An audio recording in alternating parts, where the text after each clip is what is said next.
When push comes to shove, did we like the shows? Jonathan Leaf's play Pushkin, directed by Christopher McElroon at the Sheen Center, concerns the last 3 years of the Russian poet's life when he's becoming more and more estranged from his wife, getting closer to her sister, and having trouble with Tsar Nicholas I because Pushkin wants the Tsar to emancipate the serfs, and the Tsar is not quite ready to. And also Count, who seems to be his police chief, is very, very, very anti-Pushkin and is trying to conspire against him.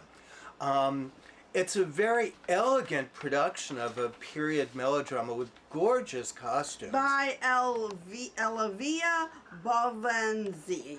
Yeah, and I knew you'd bring that up. Yeah, the costumes were just phenomenal. Yeah, and it's like an incredible amount of Broadway talent, including Ian Lasseter, who plays Pushkin, and Lou Liberatore, who plays... I love ever since Burn This. He was in the original Burn This with John Malkovich and Joan Allen. He's the one that said my favorite line ever, "You want to ravish me in the hot desert sun." Yeah, and again, so it's a tiny theater. I think there might be like 60 seats. It's the Black Box Theater in the Sheen Center, which is downstairs. And upstairs they're doing Little Rock, which I'm going to be talking about in the future show. So if you're at all interested in Russian literature, or if you like period melodramas... Or Russian history. Yeah, I think you'll really enjoy this. And it's got lots of love and intrigue in it as well. I mean, and you get to hear a lot of Pushkin's poetry. I mean, I didn't realize he was working on Eugen Onegin at the time. Yeah, it's sort of like, he was sort of like the Charles Dickens of Russia, because I guess this was a serialized story. And like Charles Dickens used to serialize his stories, because everyone could say, what happens next? It was like it's like the giant soap opera for these people. And all the actors were really good. They really inhabited their part. And the woman playing Natalia, I must say, I mean, she gives Break a Leg a new meaning, because you could see her off, Jenny Leona, off stage she was on crutches, but on stage she was walking beautifully. I mean, the power of theater, I'm telling you. But yes, it might be too stodgy for some of you, but since I happen to love Russian literature and Russian history, so for me it was fascinating, but I just, you know... I had no trouble with it. I think it's a really cool production. Happy face. Oh, I give it a happy face, too. War of the Roses is from William Shakespeare's Henry VI, Part 3, and Richard III. It's directed by Austin Pendleton and Peter Block, and it gives us a context for evil Hunchback Richard III's villainy by preceding it with the bloody deeds which predated his rise to power. We see Queen Margaret and her allies killing Richard's father, York, and later she is the witness to York's sons killing her son, Prince Edward. As the antithesis of the ruthlessly ambitious Richard, we see the wistful King Henry VI, played by Austin Pendleton, who waxes poetic about the life of a shepherd.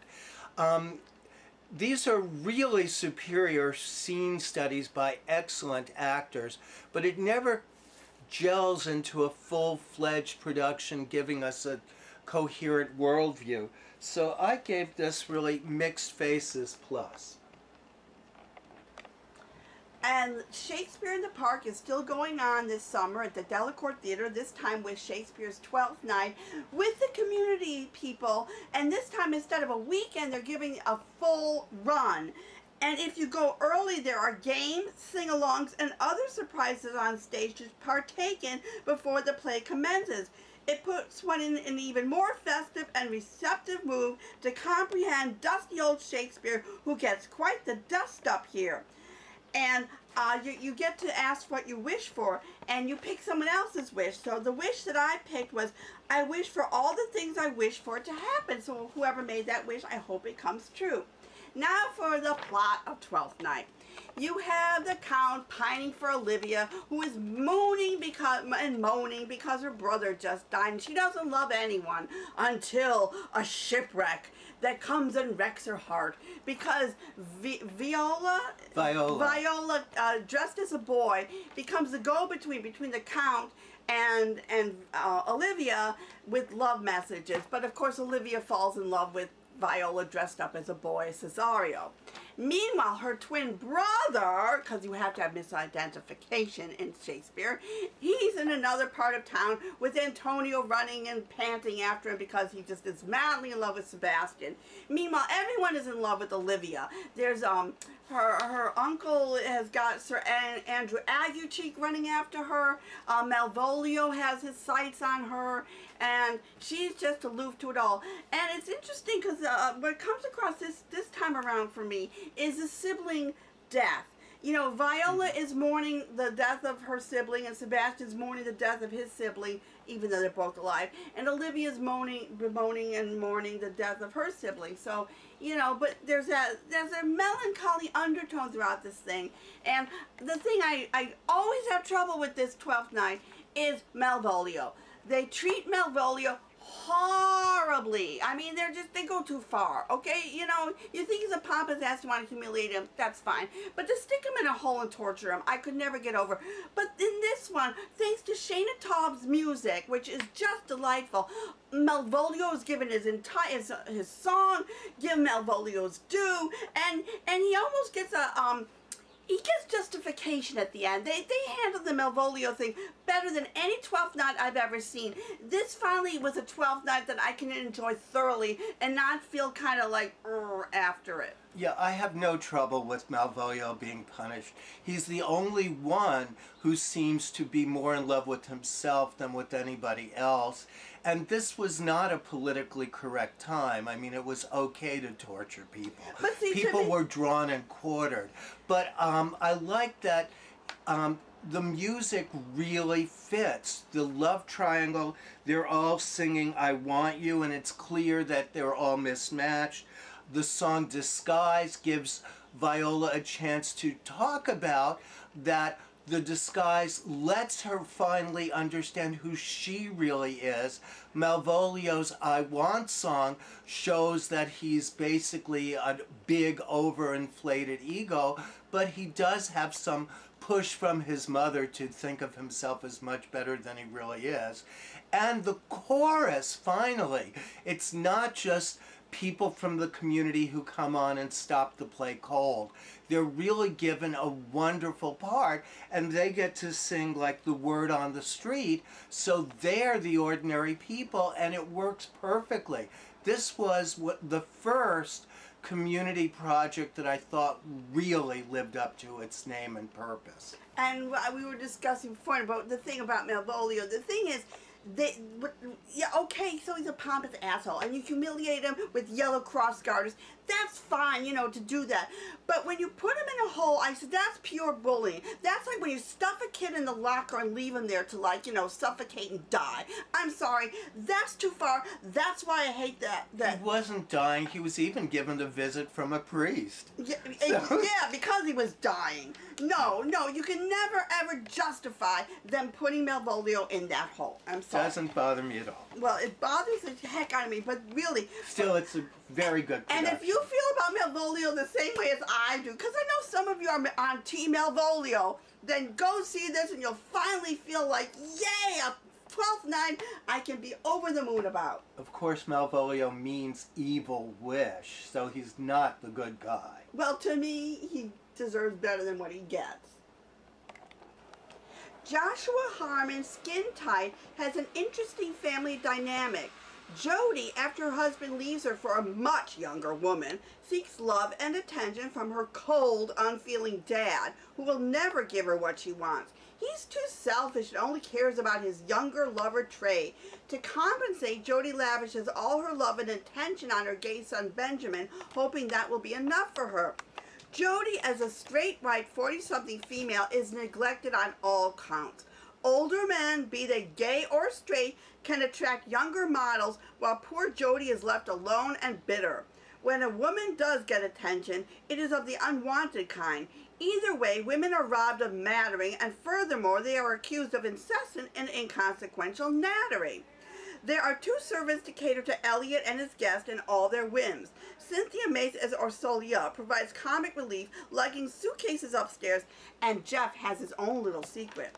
While the acting was quite terrific, I mean, you've got Idina Menzel and Jack Weatherall, I wasn't enamored of the play.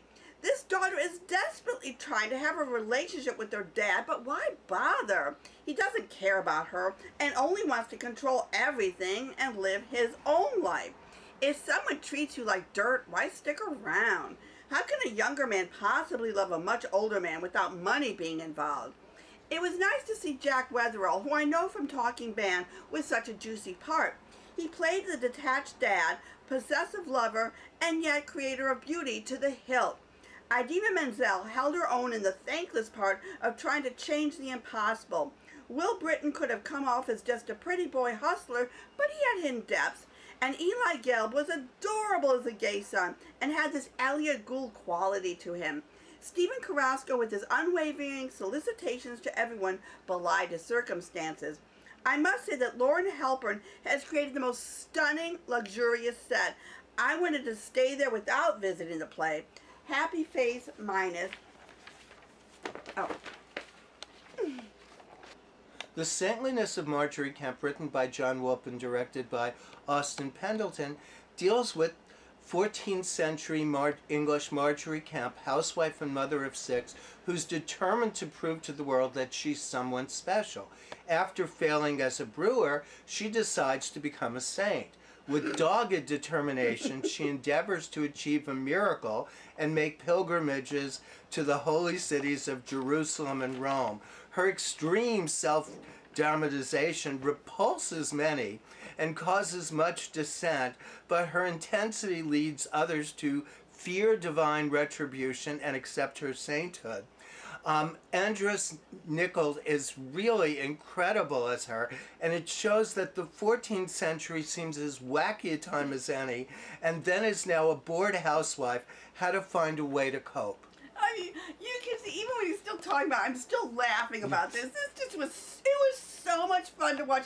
And she's a real person. I mean, you can Wikipedia her. And the fact that they took, they found her and gave her this wonderful, I mean, she's just so crazy. The way she just, like, goes on, she's like, she wants to be Kim Kardashian, basically. And her poor husband, plays by Jason O'Connell. I mean, the thing is, she runs off, and then she thinks, and I think in real life she had 14 children, but here they mentioned just 6 of them. And she leaves her children constantly in her husband, and every time she fails at it, she runs home with her tail between her legs, and it's like, and he's always like, oh, okay, I understand. It's like the on the tongue, I understand. And he constantly takes her back. It doesn't matter if it's 2 minutes or 50 years, and then she's constantly running off even after that. I'm like, God, her husband's a saint here. Yeah, she's definitely no saint, but she's a hell of a lot of fun to watch. And the hell cast is, I mean, everyone in this show, is this the setting, the costumes, everything about this is brilliant and funny and perfect. I recommend this so much. It's history lesson as a hoot. John Strand's The Originalist, written at 59 East 59th Street, directed by Molly Smith, is about Justice Scalia and the Supreme Court Justice Scalia. He's giving a lecture and he's interrupted by this very strong-minded female who ends up, becoming his clerk, because apparently this is a real thing. All the Supreme Court justices have a clerk that is the opposite of them, like he's a Republican, so you have a Democratic, to keep them sort of fair. And before the play even started, we got the Constitution of the United States, because what an originalist is someone who interprets the Constitution verbatim, and it's like it's the law. This is unshaking to him. It's like everything he thinks about has to come directly from the Constitution. Right, and it's like a purist. His idea is... A purist jurist. Sorry, I had to get that His idea is that he doesn't want to change anything. He wants to sort of view the Constitution the way the Founding Fathers did, not allowing for any modern up changes. Well, she's a Harvard grad, she's very bright, and she's completely different. She's a radical socialist, and she views the idea of the Constitution talking about trying to endeavor to create a more perfect nation, that this gives rights for people to interpret it differently as a living document. And this is going on during the whole DOMA... Defense of Marriage Act, which opens up the possibility of gay people getting married. And there's also another clerk involved who is on basically an ass licker and a yes man to the... Standard Republican guy. Yeah. And it's also Scalia, it's very much about the personal relationship between Scalia and his counter clerk, the girl. And Scalia's devout Catholic, and she also wants to bring out his heart, that you can't just be totally rational, you have to sort of live and judge with your heart as well. So they really do touch each other. And we should say Edward Giro, as he's a dead ringer for Scalia. And Tracy, a feature as Kat, was wonderful. And the thing is, I kept thinking I've seen this before, and for you who think you have seen it before, yes, you have. It was done as part of Theater Close-Up on PBS. So, but it's so much better to see something on stage than on TV. Yeah, and again, I thought it was a wonderful production. The only trouble I have is that it humanizes a monster. I still think of Scalia as a monster. Well, I thought it was very, very informative, especially with what's going on right now. Believe me, you know, because now who knew what we knew. More monsters will be on the court. Marcus Gardley's The House That Will Not Stand at the New York Theater Workshop, directed by Liana Blaine Cruz, takes place right before Louisiana Purchase was sold.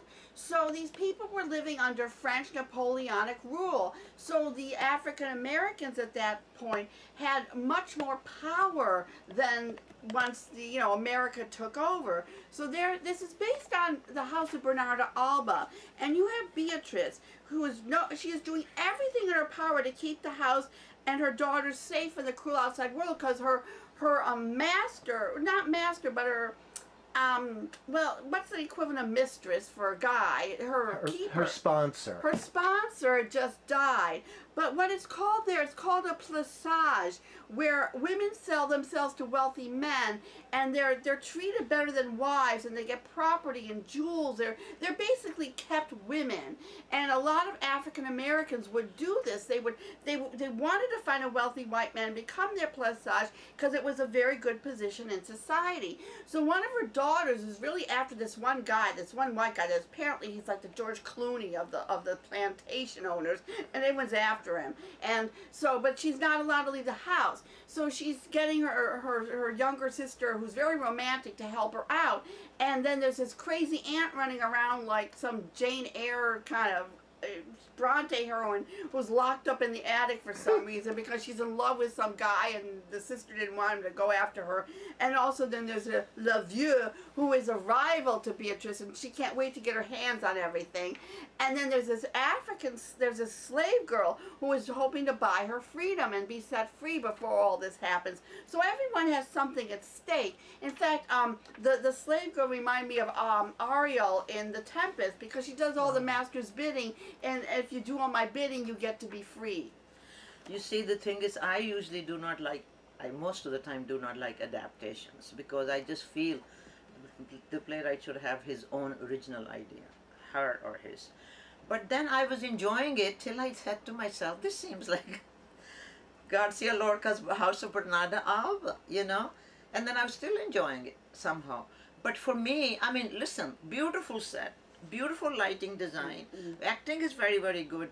For me, mixing two things like the slavery issue, which is so immense and so huge, and also the sexuality issue, Jerome Garcia Lorca, like all the repressed psychology, the women are just like prisoners for the rest of their life, almost wearing black clothes because their father died in that, you know.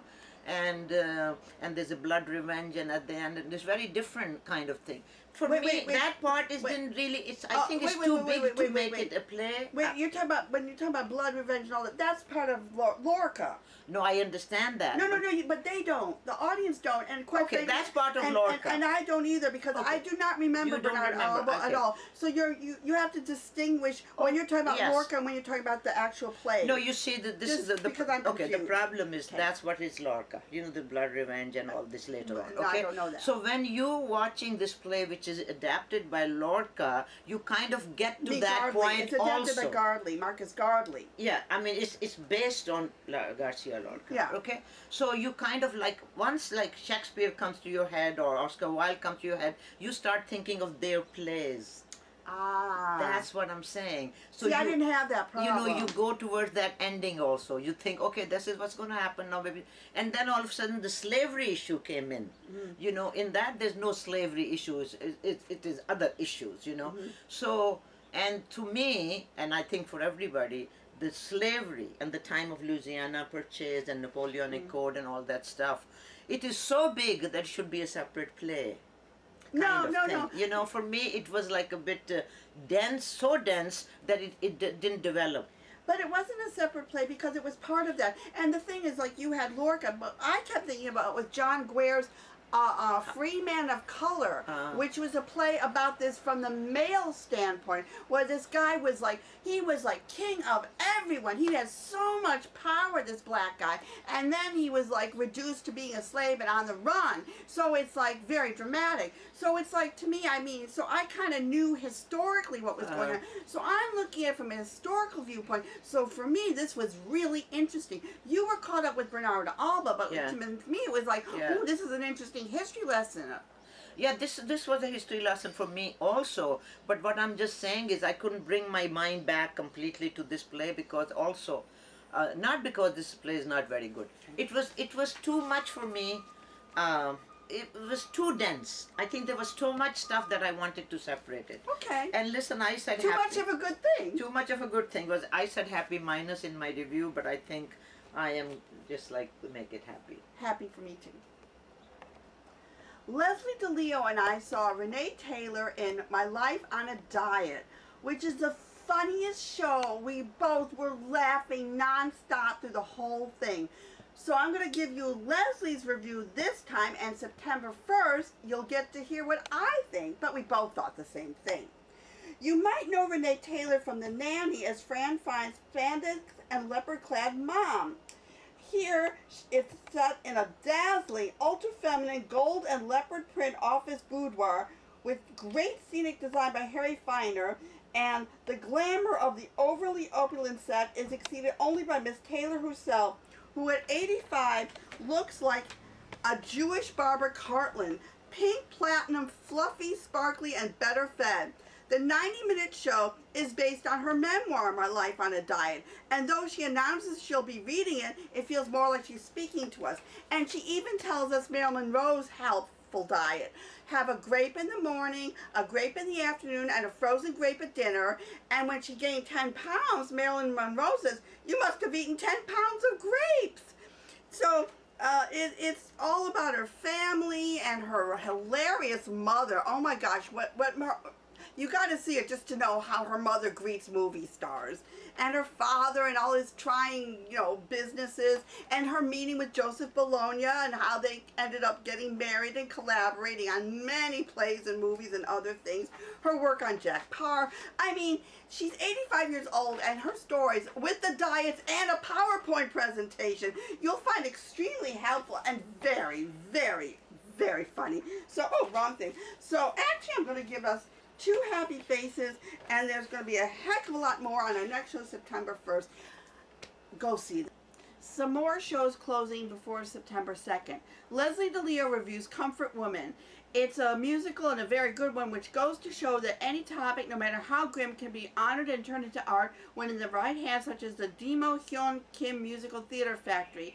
Comfort Woman is about these women, these Korean women that were forced into being Japanese sex slaves, and the brutality that they experienced, forced to have sex with 50 to to 100 soldiers per day is represented with dance, movement, lighting, and sound that is wrenching. The entire company is excellent in all aspects, both individually and ensemble. It's a beautiful, unique experience. Don't miss it. Happy Face Plus. More on Facebook. Now for Jan Ewing talking about Symphonie Fantastique at Here, a dream music puppetry production. And it's got a pianist. Mr. Christopher O'Reilly, a well-known classically trained pianist, must play the entire score, a fiendishly difficult 55-minute piano transcription written by the famous virtuoso Franz Liszt practically every day. And that, my friends, is a truly Herculean effort. The music flows into the mind like the colors of an abstract painting, stimulating mental pathways that the listener didn't even know were there. There's no doubt that Mr. Twist's creation is brilliant. All in all, Mr. O'Reilly is playing a Berlioz's incredible score is simply breathtaking, and hope that having been exposed to such classical artistry will encourage those who have been newly introduced to this great music by Mr. Twist's stunning enterprise to explore the amazing opportunities available elsewhere in the city. Anyway, it gives it a major happy face. I saw this 20 years ago. It's just breathtaking. The music is in a fish tank and scarves and all this beautiful imagery. It's gorgeous. Don't miss it. It's wonderful. Symphonie Fantastique is wonderful in case it got cut off. You can go to Facebook page and Twitter and on YouTube, Eva Heinemann, to see the show. And these are where shows we talked about and where you can see them. Gospel Originalist is next after 12th night.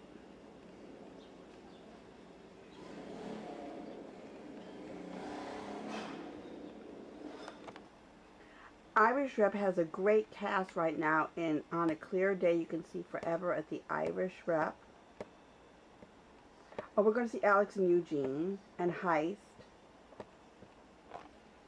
We saw it with Stephen Bogardus, but Ben Davis is taking over from him, and it's got the greatest score and the silliest book, all about this woman who has another life, and she was trying to give up smoking, and he falls in love with her 19th century self, and it's got the best score.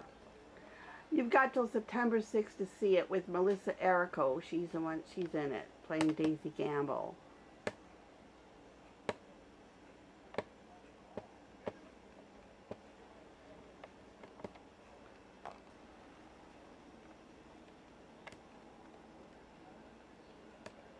If you see a red asterisk, that means that it's a parody production recommendation. Different in the City is back with a free Doomsday Machine around the boroughs.